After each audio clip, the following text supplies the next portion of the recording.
Well, everybody, video number 2 of the day is, of course, our Big 12 predictions. In today's video, we are going to be talking about the games this weekend, breaking them down, and giving our thoughts on who is going to win each game. But first, if you are new to the channel, you already know what to do. Leave a like, subscribe, turn that bell on, as we do our best to post on this channel every single day. Later today, we will, of course, have our AHSAA prediction video, so stay tuned for that. Was not able to get that out last week just because we were super busy, but we should be back to a normal posting schedule this week. Lots of stuff happening in the world of sports between MLB, NBA preseason, and, of course, Monday Night Football tonight in the National Football League. So, lots of exciting stuff happening in the world of sports. Hit that sub button, leave a comment down below so you don't miss out on any of the latest videos. And without further ado, let us go ahead and hop right into these Big 12, of course, week number 8 predictions.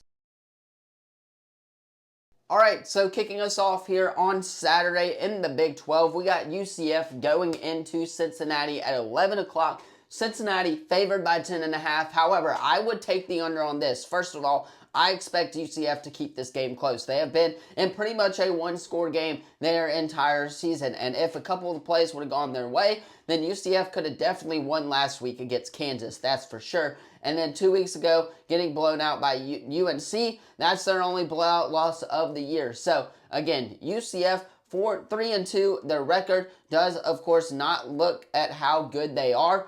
But I'm going to go with Cincinnati here. They're coming off of a big-time win against Iowa State and Rocco Beck. Rocco Beck struggled in that game. Cincinnati's defense is legit, guys. They were able to put a quarterback spy on him all game and contain him in the pocket, which did allow him to make mistakes throwing the football. I believe Cincinnati's going to win this game, but I don't think it's going to be by much. Give me Cincinnati, as they will be able to get the job done, but it's going to be a close one at home against UCF. Now, moving on to the next one is Houston at Oklahoma State. Guys, let's be real here. Houston coming off of that loss to Texas Tech. Oklahoma State also coming off of a loss as well. Oklahoma State coming off of their firing of Mike Gundy, so they are kind of down in the dumps a little bit. Houston, on the other hand, are still very much alive in the college football playoff race. They're 4-1, obviously a tough loss to a really good Texas Tech squad is going to help the committee a little bit, but when it comes to it, Houston's by far the better team. Their offense is really good with Texas A&M transfer quarterback Carter Wingman. He has been playing lights-out football so far and definitely has been one of the shockers of college football so far in the Big 12. Houston should be able to get the job done on the road at Oklahoma State in that matchup. Of course, that one being the 11 a.m. game on TNT and HBO Max. Now, moving on to the 2:30 game, this is going to be a very interesting one, and I'm very curious to watch that Colorado defense. Colorado hosting Iowa State. Last week, Colorado went on the road and lost to a very good TCU squad where they had every opportunity to win that football game if Caden Salter didn't make the mistakes that he did. Colorado could have won that football game, right? Well, they're hosting Iowa State. They're coming off of a loss to Cincinnati, a very tough loss where towards the end of the game, Iowa State looked like they did not want to win that game.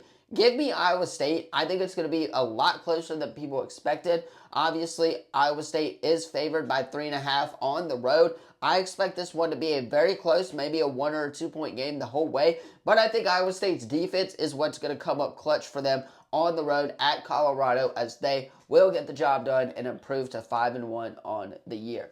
Now, moving on to the next 2:30 game on Fox. This is going to be a good one. I'm very curious to watch Avery Johnson and Josh Hoover, the two quarterbacks, go at it. TCU at Kansas State, and it being at Kansas State does help the Wildcats a lot.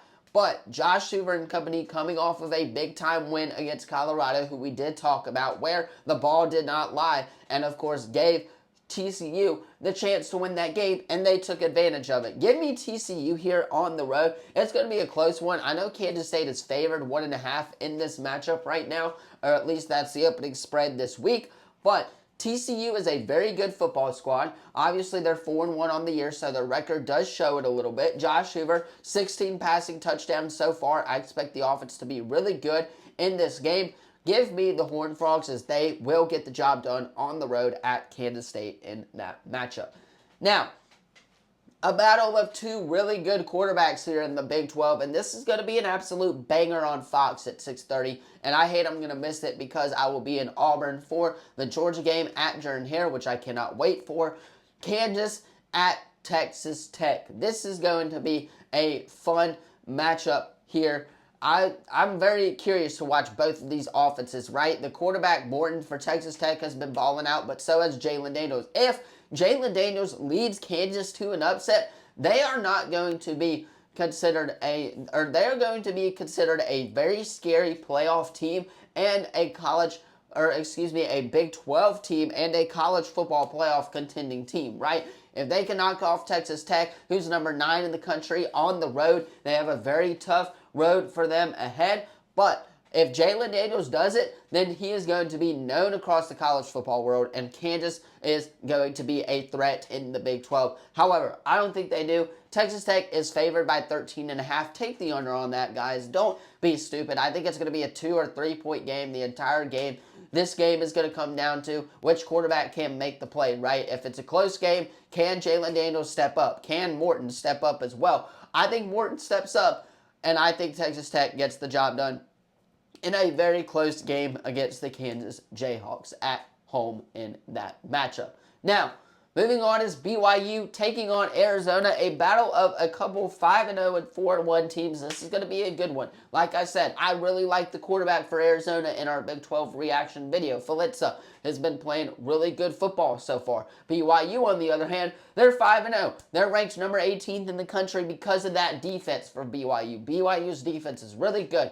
I think if the quarterback can make a couple of plays, Arizona wins this game, and that is my upset of the week in the Big 12, is Arizona will get the job done at home against BYU in that matchup. Now, the final game of the night in the Big 12, a little 9:15 Big 12 after dark action. Number 21, Arizona State, going on the road to 4-1 Utah. A battle of a couple 4-1 teams in the Big 12.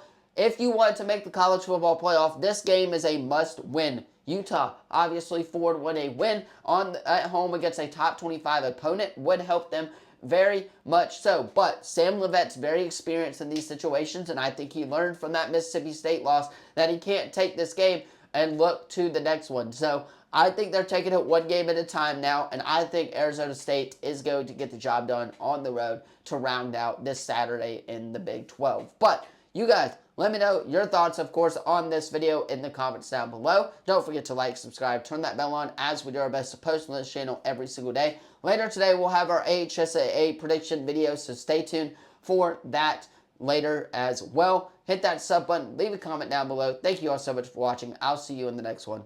Peace.